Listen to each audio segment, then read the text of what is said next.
রাই অনির্বাণের ফুলশয্যার রাত্রে কেউ একজন দৃষ্টিকটু কিছু ছবি পাঠিয়ে রাইকে ব্ল্যাকমেল করার চেষ্টা করলো। হ্যাঁ বন্ধুরা, ভিডিওতে লাইক দিয়ে দেখতে থাকুন। রাই অনির্বাণের ফুলশয্যার রাত্রে যখন রাইকে অনির্বাণের রুমে এনে শর্মী বলতে থাকে, নিয়ে দাদাভাই তোর বউকে তোর কাছে বুঝিয়ে দিয়ে গেলাম, এবার আমাদের এর কোনো আর কাজ নেই, আমাদের দায়িত্ব শেষ এখানেই। তখন কথা বলা মাত্র রাইকে জড়িয়ে ধরে অনির্বাণ বলতে থাকে যে রাই অনেক অধীর আগ্রহে তো এই দিনটার অপেক্ষা করেছিলাম, অবশেষে সেই দিন আমাদের জীবনে চলেই এলো। ওদিকে অনির্বাণের বুকে মাথা রেখে রাই বলতে থাকে, জানো তো অনির্বাণ, আমি অনেক ভাগ্য করে তোমার মতন একজন বরকে আমার জীবনসঙ্গী হিসেবে পেয়েছি। ঠাকুরের কাছে আমি যে কি বলে শুক্রিয়া আদায় করবো আমি সেটাই বুঝতে পারছি না। ওদিকে কথা বলা মাত্র অনির্বাণ বলতে থাকে, শুধু ঠাকুরকেই থ্যাঙ্কস জানালে হবে, আমাকেও তো থ্যাঙ্কস জানাতে হবে, কারণ তুমি কম তো আমাকে অপদস্থ করনি, আমি কি কম কাঠখড় পুড়িয়েছি তোমাকে আমার জীবনে আনার জন্য, বলো তো? এটা তো আমাকে একবার প্রশংসা করলে না। ওদিকে কথা শোনা মাত্র রাই মুচকি হাসি দিয়ে বলতে থাকে, তুমি বড্ড বেশি বাড়াবাড়ি করো জানো তো।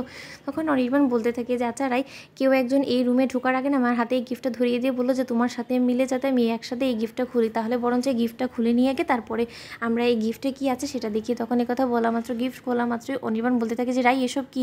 ওদিকে রাই বলতে থাকে, কী ব্যাপার অনির্বাণ, তুমি এরকম করে কেন চমকে উঠলে বলো তো? যেমন দেখা যাচ্ছে যে ভূত দেখে ফেলেছো তুমি। তখন অনির্বাণ বলতে থাকে যে রাই তুমি আগে দেখোই না। তখন রাই ওই দৃষ্টিকটু ছবিগুলো দেখা মাত্র চিৎকার করে উঠে আর বলতে থাকে যে না, এগুলো কিছুতেই হতে পারে না, এটা কি?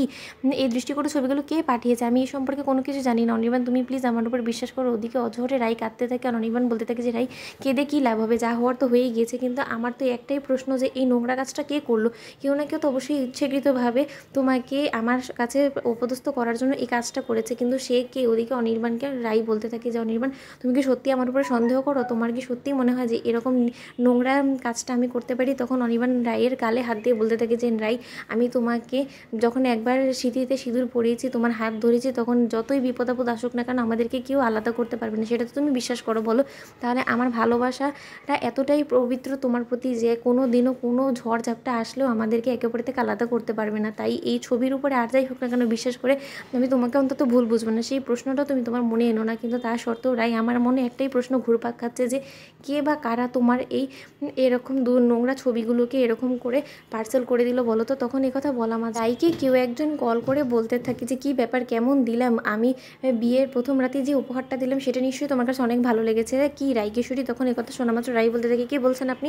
আপনি আপনার পরিচয়টা বলুন, আপনি আপনার নাম বলছেন না কেন বলুন তো? আপনি এটা কী করে জানলেন যে আমার হাতে পার্সেলটা আছে? আর এই দৃষ্টিকটু ছবিগুলো আপনি কী কারণে অনির্বাণের কাছে পাঠিয়েছেন বলুন? আপনি আমাকে বলুন, কী আপনার সাথে আমার শত্রুতা বলুন তো? আমি তো কোনোদিনও এমন কোনো শত্রুকে পোষণ করে রাখিনি যে শত্রু কিনা আমার উপরে এরকম করে আঘাত আনবে, বলুন না? তখন কথা শোনা মাত্র ওই ফোনে থাকা ওই ব্যক্তিটা হাসতে থাকে, বলতে থাকে যে রাই রাই এত অস্থির হলে কি করে চলবে, সব কিছু আস্তে আস্তে জানতে পারবে, একটু ধৈর্য ধরো। এটা বলে ফোন কেটে দেয়। তো বন্ধুরা, ভিডিওটি ভালো লেগে থাকলে লাইক এবং শেয়ার করে সাবস্ক্রাইব করতে ভুলো না।